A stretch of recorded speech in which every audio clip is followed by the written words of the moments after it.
President, Excellencies, it is symbolic that we gather here today in this distinguished Hall of Nations to remember and honor the victims of World War II.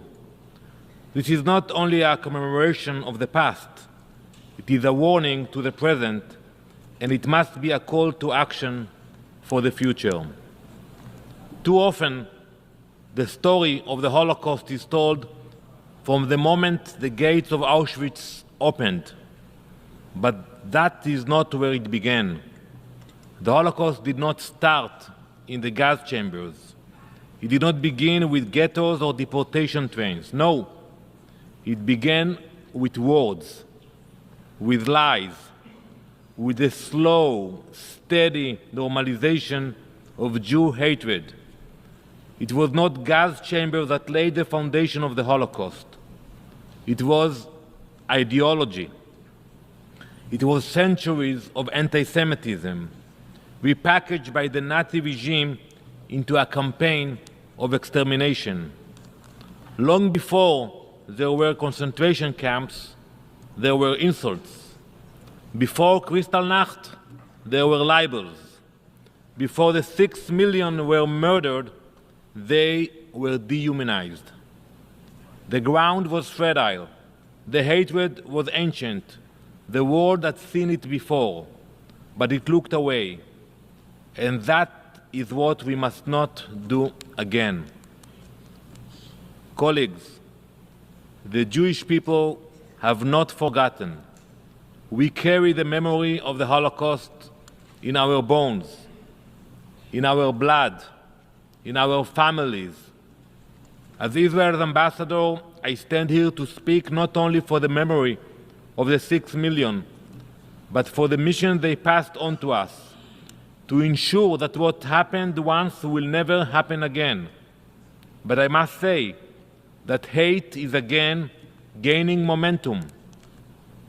Today, in 2025, we are witnessing an explosion of anti-Semitism that is impossible to ignore and harder still to bear. Synagogues are attacked. Jewish students are hunted across campuses. Social media is flooded with blood libels. Swastikas are spray-painted on playgrounds. Jewish people are being told that their very identity is cause for shame. In the wake of October 7, Jews were once again slaughtered in their homes. Babies, mothers, entire families. We saw not universal condemnation, but justification. We saw not global solidarity, but silence, or worse, even celebration. What are we to make of a world that claims to remember the Holocaust, but refuses to recognize anti-Semitism today? Have we learned nothing? When terrorists film their massacres, parade dead kidnapped children through the streets, and then call it resistance, and the world justifies it, what lesson from World War II was truly learned? When Jewish grief is questioned, when Jewish trauma is dismissed, when Jewish life is treated as negotiable, what has remembrance really achieved? When the world allows Jewish hatred to fester, Jews are murdered. That is fact. That is history. That is why we cannot separate remembrance from responsibility. That is why I urge all member states to adopt the IHRA definition of anti-Semitism. As a nation born from the ashes of the Holocaust, a nation our murdered grandparents could only dream of, we do not take this task lightly. We will continue to educate. We will continue to speak the truth. We will call out anti-Semitism, even when it comes dressed in the language of human rights. Because anti-Semitism has evolved.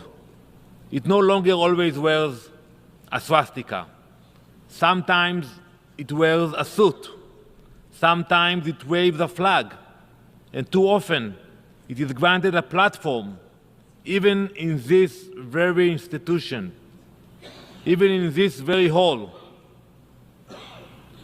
Nowhere is this more apparent than in the Islamic Republic of Iran, the world's leading state sponsor of Holocaust denial.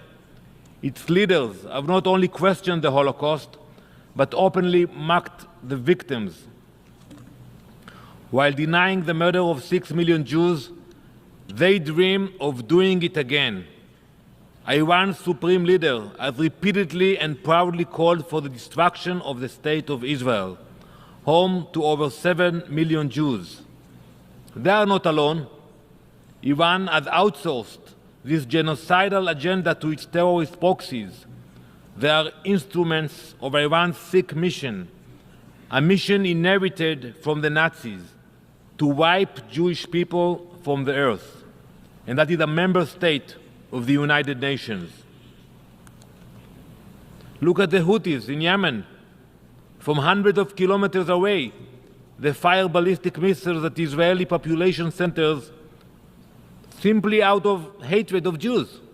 We have no border with them. We have no conflict with them. Pure hate. But unlike in the Holocaust, the Jewish people are no longer defenseless. Today, we can rise and strike back. We will do whatever we deem necessary to prevent a second Holocaust, whatever it takes. That is why this commemoration matters, because we need more courage to confront the evil that remains, hoping to drag us backwards. Today, as we remember the victims of World War II, let us remember all of them: the soldiers who fought evil, the civilians caught in the crossfire, the nations that paid the price, and the Jewish people who bore the worst of humanity's failure to stand up in time. If the UN is to honor the legacy of World War II, it cannot do it selectively. It must confront anti-Semitism wherever it arises. It must call out in every forum, every resolution, every gathering.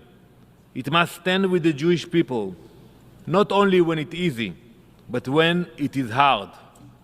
Many here and many around the world proclaim, "Never again."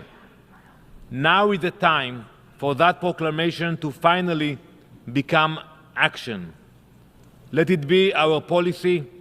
Let it be the promise that this time the world will not be silent.